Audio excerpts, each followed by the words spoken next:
Bonjour à tous et bienvenue sur ma chaîne. Alors avant tout, je vais vous demander de vous abonner si ce n'est pas déjà fait et de mettre un pouce. Je vais vous présenter un livre aujourd'hui qui s'appelle Européen d'abord, essai sur la préférence de civilisation, écrit par Jean-Yves Le Gallou aux éditions Via Romana. Alors, pour ceux qui ne le connaîtraient pas, hein, Jean-Yves Le Gallou, c'est un identitaire, c'est un énarque, c'est un homme politique connu qui a toujours été du côté national et je crois qu'il a même fait partie des listes sur le Front National.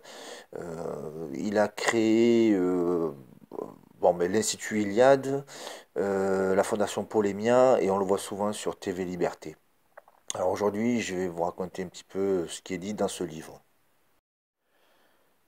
Il commence son livre en nous racontant l'histoire de la vidéo Être européen, une vidéo sur YouTube que je vous conseille, une très très belle vidéo où en fait il nous explique tout le texte qu'il y a dans la vidéo.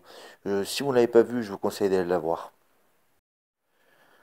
Dans son premier chapitre, il nous parle du traité westphalien, de la Grande Guerre, Première Guerre mondiale, qui en fait était pour lui le début de la destruction, ou plutôt du suicide. Ça me rappelle le livre de Welbeck qui dit qu'une civilisation n'est pas tuée, en fait, elle se suicide toute seule.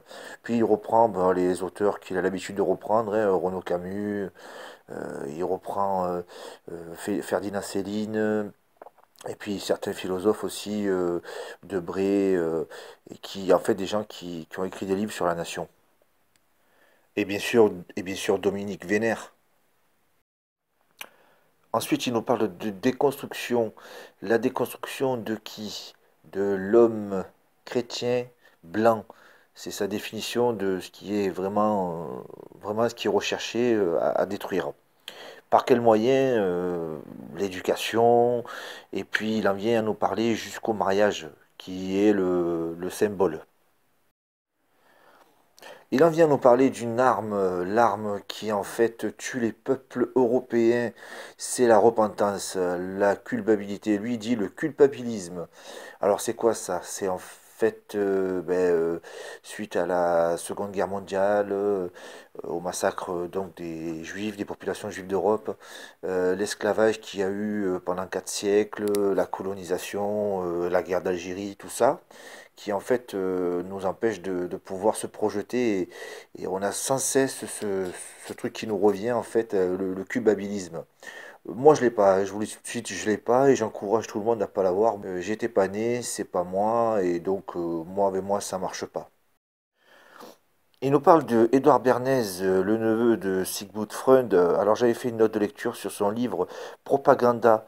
Donc il nous en parle très très bien. Il nous explique en fait que ce livre déjà a été interdit jusqu'en 2007, alors qu'il a été écrit pratiquement au début du siècle. Et il nous dit que ça a aidé les ventes de cigarettes. Alors je vous explique le concept.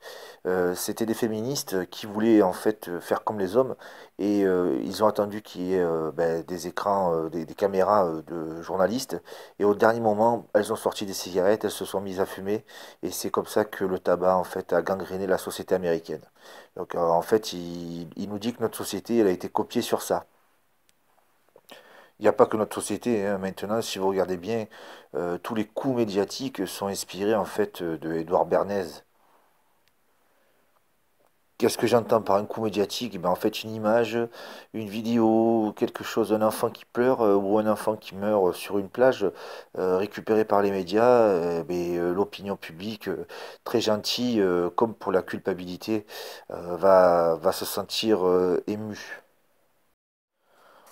Il en vient nous parler de l'islam bien sûr en Europe, en France. Bon ben il dit que des vérités, hein, des trucs que tout le monde peut facilement imaginer, hein, que ben, les gens qui prônent la tolérance envers l'islam, l'islam ne prône pas la tolérance envers les autres. C'est-à-dire que dans les pays musulmans, ils nous appellent à avoir plus de tolérance ici, mais là-bas, les chrétiens sont complètement persécutés. Je comprends même pas que les gens ne le comprennent pas. L'islam, c'est pas simplement une religion. Alors déjà, est-ce que c'est une religion? Ça, c'est pas moi qui suis bien placé pour en parler.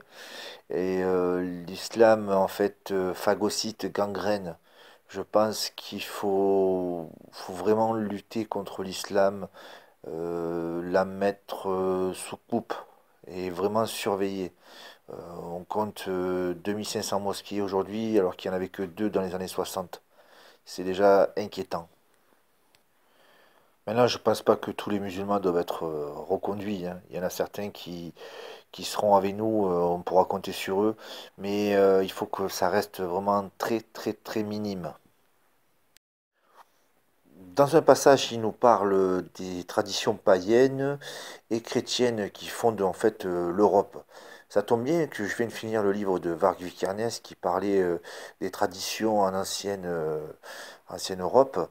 Et comme ça me confirme aussi la véracité, j'en apprends aussi des nouvelles. C'est un passage que j'ai beaucoup aimé, surtout côté païen. Il nous donne un très bon argument aussi concernant ben, nos fêtes religieuses et puis nos traditions. Les nouvelles religions ne peuvent pas s'adapter. Imaginez le ramadan dans un pays scandinave ou du nord de l'Europe à une période d'hiver ou, ou toute autre tradition comme ça. Bien évidemment, ça ne peut pas marcher. Il nous parle aussi de la place des femmes dans notre civilisation européenne, et puis il compare avec les pays asiatiques comme la Chine, où il y a encore aujourd'hui une réticence à avoir des filles, parce que c'est moins intéressant que d'avoir des hommes.